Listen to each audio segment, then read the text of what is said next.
पुरी नवकलेवर road संलग्न मधुबन द्वितीय गली स्थित विनायक विद्या मंदिर तार त्रयोदश वार्षिक क्रीड़ा उत्सव भोलानाथ विद्यापीठ परिसर में पालन कर सर्वप्रथमे जगतरनाथ जगन्नाथ और विघ्न विनाशक पादपद्म पुष्पमाल्य अर्पण और प्रदीप प्रज्वलन पूर्वक मुख्य अतिथि अतिरिक्त जिला शिक्षा अधिकारी ममता मिश्र वार्षिक क्रीड़ा शुभारंभ करथिले।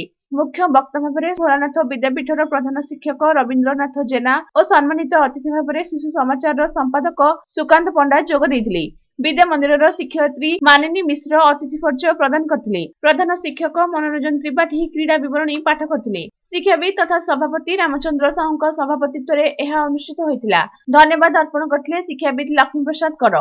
एही क्रीड़ा प्रतियोगिता रे शिशु मानकर सर्वांगीन विकास रे क्रीड़ार भूमिका अत्यंत गुरुत्वपूर्ण बोली मंचासीन अतिथिवृंद सेमानक वक्तव्य रखिथिले।